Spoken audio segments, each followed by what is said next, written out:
We live in an age of constant stimulation. From the moment we wake up to the time we finally manage to fall asleep, often poorly, we're bombarded with notifications, demands, comparisons, and information. Contemporary society has turned restlessness into a virtue and silence into an anomaly. Being silent today is almost synonymous with absence, unproductivity, or disconnection from what we've come to call reality. But what happens when that very reality begins to fall apart precisely because we've lost our connection to silence? What becomes of a person who can no longer hear themselves, identify their true needs, or reorganize their life from a place of inner clarity? That's what this video is all about. We're going to explore a transformative yet rarely discussed idea: that reorganizing your life in silence can be more powerful than any strategic plan or external change.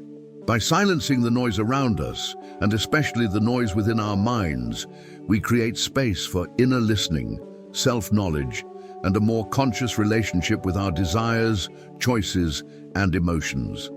Inspired by the ideas of Carl Gustav Jung and principles of depth psychology, this video presents 5 psychological rules that few people follow, yet have the power to radically shift the way we live.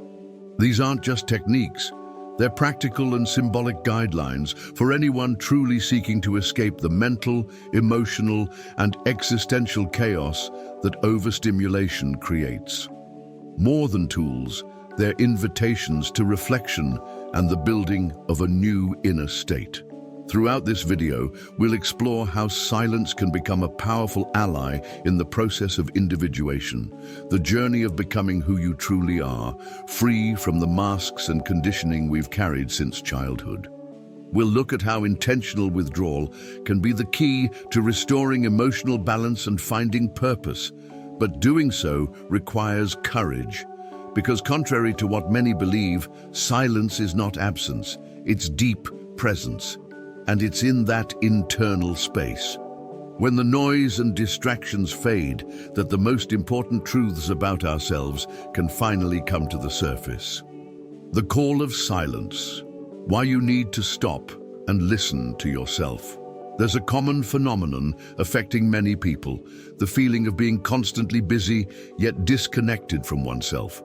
This often comes with anxiety, irritability, a loss of purpose, and a kind of quiet emptiness, as if something essential is missing, even when everything on the outside appears to be fine.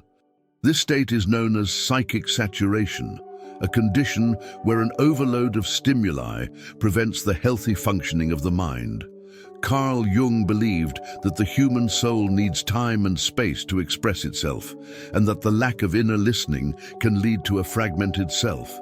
According to him, when we don't listen to what the unconscious is trying to tell us, its messages will surface in other ways: emotional crises, psychosomatic illnesses, compulsions, unexpected breakups. Whatever isn't heard with attention and respect in the psychic realm tends to manifest concretely as a form of compensation. That's why the first step to reorganizing your life begins with a conscious choice to pause. Not just any pause, not a vacation or day off, but a pause with intention, one that deliberately seeks internal silence as a space for deep listening. This is necessary because the automatic pace of modern life tends to keep people disconnected from their essence. They respond to external demands, but forget to ask themselves if those demands even make sense. Stopping to listen to yourself is an act of courage in a world that rewards haste. And true listening is only possible through silence. Not just silence from noise, but from automatic reactions, inherited beliefs, and the constant urge to be accepted. Silence is the state in which the hidden parts of the psyche begin to emerge. Jung called this the process of individuation, the inner journey of becoming who you truly are, beyond social masks and family expectations. This path cannot be walked in noise. It requires withdrawal, reflection, and above all, the willingness to face what arises in silence, fears, insecurities, uncomfortable truths, long silenced desires.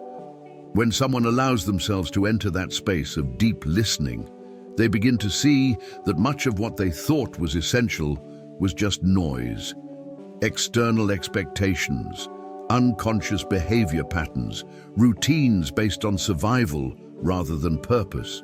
In this new state, it becomes possible to begin an inner reorganization that is more coherent, more authentic. So the first psychological rule for anyone wanting to reorganize their life is clear: stop. Be silent. Let your soul speak before it has to scream.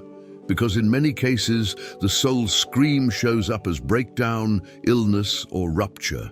And no one needs to reach that point in order to change. Reorganizing your life in silence isn't a luxury, it's a necessity. And the first step is realizing that stopping isn't wasting time, it's reclaiming meaning. Quiet the mind. Silence as a portal to the unconscious. One of the greatest challenges of modern life is the constant noise inside our own minds. Even in moments that seem restful, many people can't truly relax, burdened by a non-stop flow of thoughts, memories, worries, self-criticism, and daydreams. This mental hyperactivity not only wears us down, it creates a foggy inner world where it's nearly impossible to see clearly what's going on beneath the surface of our psyche. The modern mind is often overloaded, not just with external information, but also with internal content that remains repressed or unresolved. Carl Jung was among the first to shed light on this unconscious dimension of the human mind. For him, what remains unconscious in us doesn't disappear. It merely hides, shifts, and turns into shadow. And that shadow will eventually find a way to express itself, often in dysfunctional ways. In this context, silence is not an end in itself, but a tool. It works as a portal to access deeper layers of our inner world. When the mind begins to quiet down, we can start to observe what was once hidden: unacknowledged fears, repressed desires, unresolved traumas, unnamed internal conflicts. This is when the real work of self-discovery begins. But it's important to understand that the silence required for this process doesn't come instantly. In the first few moments of pause, what usually arises is the opposite: a flood of mental noise. That happens because the mind, accustomed to running in constant agitation, resists the void. It wants to stay busy, distracted, on autopilot. That's why silence is, first and foremost, a practice of discipline and presence. There are various practices that can help calm the mind: silent meditation, introspective writing, solitary walks in nature, or simply taking time each day to do absolutely nothing. The goal isn't to eliminate thoughts, that's impossible, but to observe what arises without judgment, creating an inner space where the unconscious can express itself more clearly. This process is crucial because, as Jung affirmed, what we fail to confront in our unconscious ends up being projected onto others. In other words, when we don't recognize our own wounds, we blame the outside world for our pain. When we're unaware of our own insecurities, we look for them in others, expecting them to fill a void only we can heal. Silencing the mind, then, is the beginning of a deeper movement toward emotional responsibility. It's an invitation to step out of constant reactivity and into a space of true listening. When the mind quiets, the soul speaks. And it's that voice, the voice of the soul, that can guide the reorganization of your life from a new center. Not the wounded ego, but the self in the process of integration. Finally, it's worth remembering that this process is not linear. Some days the mind will feel more agitated than ever, even in silence. That's part of the journey. What matters is cultivating consistency in your practice of retreat and remembering that the mind doesn't transform overnight. Silence must be repeated, sustained, and deepened. Over time, it stops feeling uncomfortable and starts to feel like home, the place where you can finally find answers the noise of the world could never provide. Let go of validation, the invisible power of emotional autonomy. One of the biggest obstacles to emotional and spiritual development is the constant need for external validation. While it's natural to want some level of recognition, after all, we're social beings, the problem arises when that need becomes the axis around which your entire life revolves.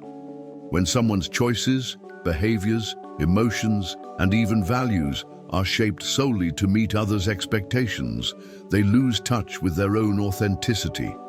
This pattern has deep roots in ego formation. From an early age, we learn that certain behaviors are rewarded, while others are suppressed. This dynamic gives rise to what Jung called the persona, the social mask we wear to fit into the world. While useful in many situations, the persona becomes problematic when we mistake it for our true identity. We begin to live to please, to fit in, to avoid judgment. And in doing so, we drift away from who we really are. The dependence on external validation creates a kind of emotional fragility that's hard to detect. A person starts to measure their worth by likes, compliments, approval, or social acceptance. Any criticism or rejection is felt as a direct threat to their existence. In practical terms, this creates constant instability. Moods rise and fall with others' opinions. Decisions are made based on what looks good socially. Suffering grows in direct proportion to the lack of external feedback. This is where silence becomes a tool of liberation. By stepping away from social noise, including digital noise, a person starts to reconnect with what truly matters to them. Away from external voices, another voice emerges, quieter but far more powerful, the voice of individual conscience. This voice isn't looking for applause. It's seeking coherence. It doesn't crave approval, but alignment. Emotional autonomy isn't built overnight. It comes from the ongoing practice of asking yourself, is this important to me, or does it only seem important because someone taught me so? It's through this question that people begin to distinguish true desires from conditioned ones, authentic goals from inherited expectations. Carl Jung warned about the danger of living a life that doesn't belong to us. In one of his most powerful statements, he wrote, "Nothing has a stronger influence psychologically on the environment, and especially on children, than the unlived life of the parent." What he meant is that living outside yourself doesn't just affect you, it impacts everyone around you. Letting go of validation doesn't mean becoming selfish or indifferent. It means, first and foremost, developing an inner maturity that allows you to make decisions based on your own values. That requires self-observation, clarity, and the courage to disappoint others when necessary. And paradoxically, it's in that letting go that the most authentic relationships are born, because they're no longer based on need, but on truth. Organizing your life in silence necessarily involves this point. Learning not to depend on external approval as your existential fuel. And to do that, you need to withdraw, observe yourself, and accept the possibility of not pleasing everyone. It's in that internal, silent, and sometimes uncomfortable space that the invisible strength of emotional autonomy is born. The kind that allows you to live with more lightness, purpose, and freedom. Reorder your mental habits. Silence the patterns that sabotage you. One of the most invisible, yet most powerful aspects of our psychic life is the set of mental habits we carry throughout the years. Automatic thoughts, unconscious beliefs, ways of interpreting reality. All of these create a kind of internal architecture that shapes how we see the world, others, and ourselves. When that architecture is disorganized or distorted, it produces ongoing suffering, often without us even realizing where it's coming from. The human mind, by its nature, tends toward repetition. This happens because the brain, always seeking to conserve energy, sets up routines of thought that make decision-making easier. However, this automatic mode becomes a problem when those routines are based on limiting beliefs, old traumas, or mistaken conclusions about who we are. Phrases like, "I'm not good enough," "this will never work," or "no one values me" aren't just passing thoughts. They're often deeply ingrained narratives that unconsciously run the show. Carl Jung understood this as part of how the personal unconscious works. For him, much of what we experience today is shaped by mental patterns created in the past, whether in childhood, adolescence, or critical moments in life. These patterns don't vanish on their own. In fact, the more they're ignored, the more persistent they become. And one of the most effective ways to begin reordering them is through silence. Silence helps slow down the mind, making automatic patterns more visible. When the mind is agitated, there's no room for observation, only reaction. But when you introduce silence as a daily practice, even for just a few minutes, you start to notice repetitions, distortions, and rigid mental loops that had previously gone undetected. It's like turning on the light in a room that's been dark for years. Reordering mental habits doesn't mean suppressing negative thoughts or forcing optimism. It's a deeper process of conscious replacement, identifying harmful beliefs and, with discipline, building a new perspective. This takes repetition, intentionality, and patience. The mind doesn't change overnight, but it does change. And silence is the ideal environment to begin that transformation. Some simple practices can support this process. Reflective writing, for example, is a powerful tool. By freely writing out your thoughts and feelings, you create a space where what operates in the shadows of your mind can come into the light. Another effective practice is silent self-observation. Taking moments each day to notice how you react in certain situations, what thoughts are triggered, and what inner stories are being repeated. Also, pay attention to your internal dialogue. The way you speak to yourself directly affects your emotional balance. Replacing constant self-criticism with a more compassionate inner voice isn't self-deception. It's a way to reconnect with your own humanity. As you begin to reorder your mental habits, you'll experience a new quality of presence. Life is no longer driven by unconscious impulses, but guided by more conscious, aligned choices. This doesn't mean eliminating all difficulties, but rather building a mind that responds rather than simply reacts. In this sense, silence is not just a pause, it's a therapeutic practice. It creates the space needed to question, dismantle, and replace outdated patterns. And by doing so, you begin to experience a lighter, clearer way of being in the world. Create inner space. Clarity only emerges in the empty. Many people live in a state of chronic confusion. They don't really know what they feel, what they want, or where they're headed. This sense of disorientation doesn't come out of nowhere. It's often the result of a mind that's overcrowded with stimuli, pressure, expectations, memories, unfinished tasks, accumulated plans, and unresolved conflicts. When the mind is congested, there's no room for clarity, and without clarity, there's no direction. Although this problem is common, it's rarely treated with the seriousness it deserves. Our culture prizes constant filling. More content, more information, more productivity, more connections, more answers. Emptiness, on the other hand, is often seen as loss, boredom, or even failure. But from a psychological and spiritual standpoint, emptiness is a necessary condition for the birth of something new.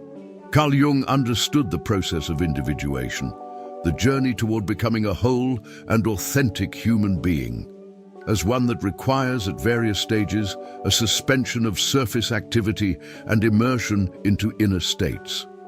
It's in this inward dive, where there's less noise and more inner space, that unconscious content can emerge more clearly. In this context, emptiness is not absence, but preparation. Creating inner space doesn't simply mean taking a break or going on vacation. It's an ongoing practice of conscious unburdening. It means identifying what's draining your mental and emotional energy and making intentional choices to let go. That could involve stepping away from activities that no longer make sense, ending relationships that deplete you, letting go of fixed ideas that don't fit your current reality, or simply accepting that not everything needs to be solved right away. This internal clearing is what allows clarity to arise. When the mind quiets down, when excessive commitments are put aside, when thoughts stop competing for attention, a different kind of perception begins to emerge. Intuition becomes sharper. Priorities align themselves more naturally. You start to see what's essential and what's just distraction. Silence plays a central role in this process. It's not just the absence of sound, it's a condition that makes inner space possible. True, deep silence isn't uncomfortable, it's fertile. It sets the stage for more aligned decisions, clearer insights, and a reconnection with what truly matters. This kind of silence can be cultivated in simple moments. Waking up early to reflect in quiet, walking without digital distractions, setting aside time at night to be alone with your thoughts. Another way to create inner space is by developing a more conscious relationship with your thoughts and emotions. This means learning to observe them without immediately identifying with everything that arises. Not every thought deserves to be followed. Not every emotion needs to be fixed right away. Creating inner space also means developing this kind of discernment. At its core, this chapter is about a shift in paradigm. Instead of seeking clarity by trying to control the outside world or piling on more information, it suggests that clarity naturally emerges from a cleaner, more spacious psychic environment. And that environment can only be cultivated through conscious choices and a deliberate practice of silence as a way of life. Those who learn to live within a space develop a new kind of wisdom, a less reactive mind, a less anxious heart, a less chaotic life.